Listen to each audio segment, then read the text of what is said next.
All right, welcome to this special edition of Tajh's Take. Probably can't guess what we're going to talk about today. Out here, Tajh's nice enough to join us out here by the graveyard. Tajh, the last 48 hours at Clemson has been crazy. Then talk about the quarterback situation for the last year. Everybody talking about this and that and who should start and who should not start.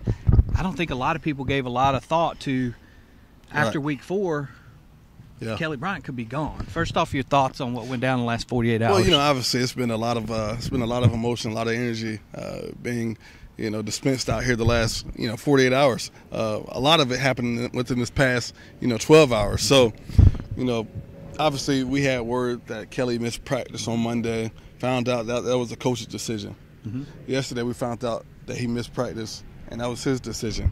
So obviously when you look at that, you were trying to figure out what the dynamic of it was. We were going to figure out if he was going to be able to utilize that 4-game redshirt rule, and he did. And this is where the program is at right now, and there's a lot of things happening in this particular area, in that locker room, in that facility, and with Kelly right now personally. So this is a big time for everybody, and the biggest thing that I look at from the outside standing in is figuring out what's going to happen with these next few weeks coming up here on both parts of it. Where's Kelly going to go, and ultimately what's this team's going to do without Kelly being that emotional and support leader that he's been for this program.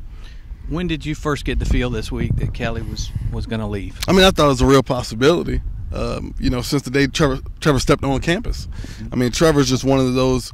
We keep using the word generational talent, but that's exactly what Trevor is in this instance. And you look at the way he's able to distribute the football. When I went back and rewatched the game from the Georgia Tech, game, the 2-minute drill is kind of what did it for me to say, hey, you know what, this guy may be ready to step up and lead this team because he operated that like he's been doing this for the last 5 years. And you look at that, and you look at the fabric of this team, of the offense, what they want to do. And, from where I'm sitting, obviously it looks like the offensive coordinators and the rest of the guys felt like they were going to be able to get more out of Trevor than they would out of Kelly at this particular point. So, that's just kind of my take on that. One of the things you've talked about on social media last 24 hours is you can't just look at the numbers. No. Obviously, Dabo talked about the data and collecting the data and, saw Trevor score on touchdown on every drive except for the interception. But, what else do they look at when they're making that kind of decision? I mean, so much of it, you're talking about the trajectory of the program and years headed forward, because now when you're talking about building a program, it has to be more than just this particular season or just this game. And they're looking at the future recruits. They're looking at, everything, because now the world, their eyes are on Clemson. I turned on Good Morning America this morning watching Kelly and Michael. First thing I see in Times Square is Clemson quarterback demoted. And when it gets to that point, it goes way more than just outside of this state.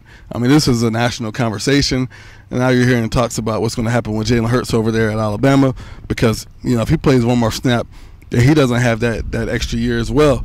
And ultimately, I understand who Coach Swinney is and what he is as a person, and the rest of that staff over there. And I've never seen a man make a poor decision. Everything that he's always done has been thoroughly thought through. He's gotten good counsel, and he gave Kelly the opportunity to go out there and present his case as well.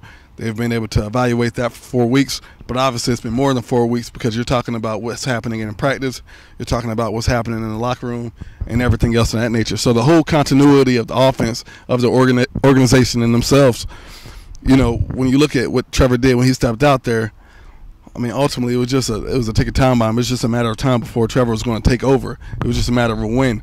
So the fact that Coach Swinney came out here and allowed Kelly that opportunity to have a chance to make a decision is ultimately what he did. And I felt like Coach Swinney deserved a lot of merit for that, a lot of credit for that. All right, you can talk about this from a player's perspective, which is different than all the fans out there. If you're Kelly Bryant, what is that process? What's that decision process you're working through this week? Man, it was just, to come out, and there was only so much time that he had to even make a decision. I think that's the rough part about it, because realistically, in his mind, he probably had 2 or 3 days to figure out what he wanted to do, and it's always had to been a possibility for him.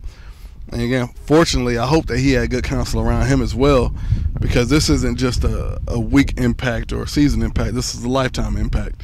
And when you're talking about making a decision of this magnitude, I mean, it weighs heavily. I mean, we're not talking about a punter here or some guy that was the 7th safety. We're talking about the quarterback here. And, you know, it was a competition. It was ongoing battles. And I had conversations with some of my former teammates today. And some things we agreed on, some things we disagreed on. But the one thing that Trevor has that Kelly doesn't is time. Trevor's a freshman, man. The kid has, you know, 3 more years to do whatever he wants to do. Kelly doesn't have any more time. It's over with for him. So he had to figure out if he was going to stick it out, maybe try to win his job back. But that wasn't necessarily a guarantee. Or if he was going to take that time, try to remanifest it, go somewhere else and continue to contribute somewhere else of that nature. So, I mean, there's a whole lot of layers to peel back on that. And there's no telling what he's going through emotionally right now as well. With this being the place that he grew up loving, with this being home for him, I mean, it's not an easy decision to make.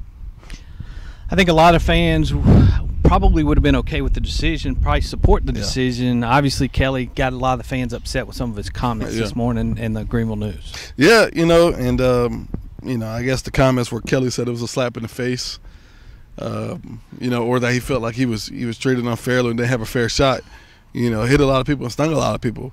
Because what you realize, and what I've realized being here at Clemson, is that first off, this is a tight-knit community. And, you know, there's been, you know, conversation and arguments about what the word family means. I still think that this is a family and don't think anything less than that. But there's always, you know, feuds with family. And there's always going to be disputes and disagreements. But at the end of the day, I mean, Kelly, he got to live whatever the decision that he made. And that's what I text him. Like, look, whatever you did, man, if that's what you feel about it, then I hope you made the best decision for you. Because when it's just you and you alone in that room looking in the mirror, you got to say, hey, that was for me, that was for nobody else, and figure it out from there. But if you have that background noise and that outside noise that's giving you, you know, ill content just to go out there and create, I mean, there's a lot of animosity. Because what you realize is that, again, since this community is so tight-knit, when you're talking about, you know, things that are dissatisfactory about the coaching staff or about the university, they feel like that's a personal attack on them as well, because everybody is tied and integrated to this university. How will the locker room handle this? Will this be a distraction? Will the team, because obviously there's some guys in there that will probably pulling for Kelly, and how do they react to all this? I mean, I'm sure there's guys in there that's pro Kelly, and there's guys in there that's pro Trevor. But at the end of the day, this is a professional setting.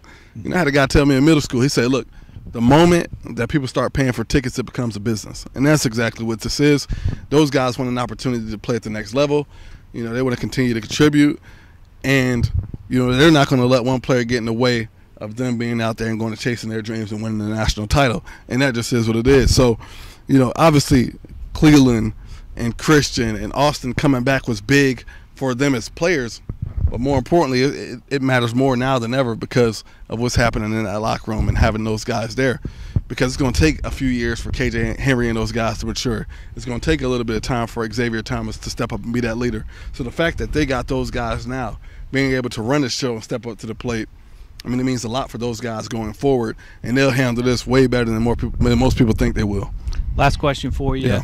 In the end, do you feel like Dabo made the best decision for Clemson and Kelly made the best decision for Kelly? I mean, I do. I mean, obviously, I think on all parts, you know, the way you word things can have a large effect, and I think that's what we're seeing. As you mentioned earlier when we were walking up here, it's not the fact that Kelly transferred; it's the comments that he made, and obviously, what we say we can't take back because once it's out there forever. So, you know, if he felt that way, cool. If he didn't, he needs to get back in front of it, readdress the situation, and really just try to talk through it from there. All right, we want to thank Tajh for the special Tajh's Take. Stay tuned to TCI. We got a lot more coverage headed your way all week long. Absolutely.